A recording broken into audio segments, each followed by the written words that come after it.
now we shift our focus to Sentinels. Emily, you talked about them briefly while we were talking about Gen G as well. Is this a cause for concern in your opinion? Is this a crack in the armor, or was this just an off game? I mean, I think they'll be fine. Again, like, this is not, like, yes, I feel like we've kind of pumped up, and they've done such a good job, right, on social media of, like, pumping up their own rivalry of it's Sentinels, it's TSM, and then everyone else.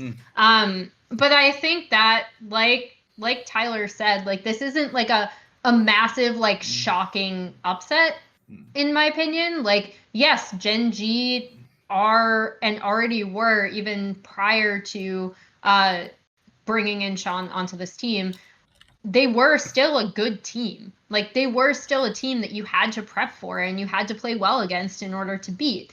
And they were the better team on the day. Do I think that's a huge cause for concern for Sentinels? No. They themselves do not seem all that concerned about it. I think they will absolutely qualify. If they don't, then it's a huge cause for concern. And then we go back and revisit this series, and we are like, okay, what happened? Like, was this just they were the better team on the day, or was this you didn't prepare for, this opponent, or you didn't prepare particularly well for this tournament specifically? But until that happens, and I don't think it's going to happen, I think Sentinels will be absolutely fine. Yeah, they're fine. There's nothing cause concern. They lost in a seeding match. There's no prize money on the line. For all the big words they have, Sentinels have backed it up. This is a team that's won 2 IG titles, one of the top 4 teams in the world up to this point with, Vision Strikers, G2 Esports, and TSM.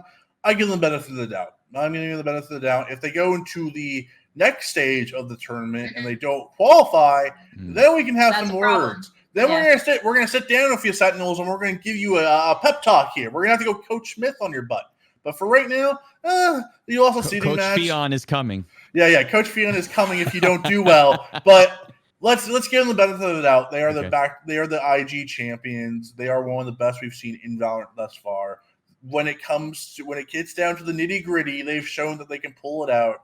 And I think, the trash talk of TSM, that it does not matter if Sentinels goes 0-20. They're always going to trash talk TSM and vice versa. And let's be honest, that's kind of what's made VALORANT great. And this rivalry has been one of the main reasons why the North American VALORANT scene has kind of been at the forefront of the VALORANT scene in the last few months. So I'm okay if the trash talk back and forth. I just can't wait until they start fighting at lanes, Arda. Cannot wait.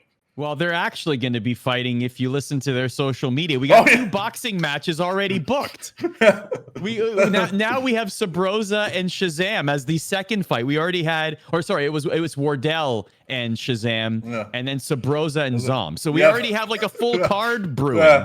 Yeah. It's an exciting time. Like, I cannot wait until I just can't wait until the first real Riot LAN, and they're checking into their Holiday Inn. Everyone's waving at each other. Okay, fine. Marriott. Okay, I'm sorry. The Marriott. I'm sorry, Riot.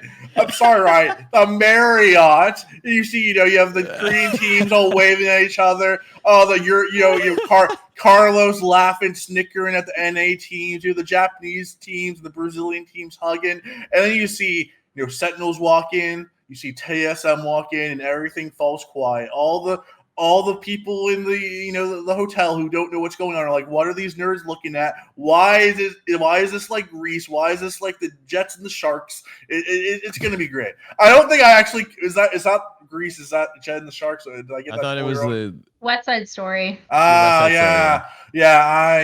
That's far beyond my age, Arda. You were either going that or to The Outsiders. I didn't know where you were going with that. Yeah. Not theater kid. Where you were going. What I'm laughing at is I love how the juxtaposition of worlds in League of Legends being in this like luxurious hotel in Shanghai, and then they get the Holiday Inn for the VALORANT but it's Worlds. the Holiday Inn Express for VALORANT. We know exactly where you stand. $69 rooms, guys. Holiday Inn. I've been to many Holiday Inn in my day. I've been to many Holiday Inn. There's not always a Marriott at every city you go to for these tournaments. I like Holiday Inns. They do great service. Welcome to VALORANT Worlds in beautiful Des Moines, Iowa. We are staying at the Holiday Inn. I mean, it can't top the Tallahassee, Florida MSI 2015.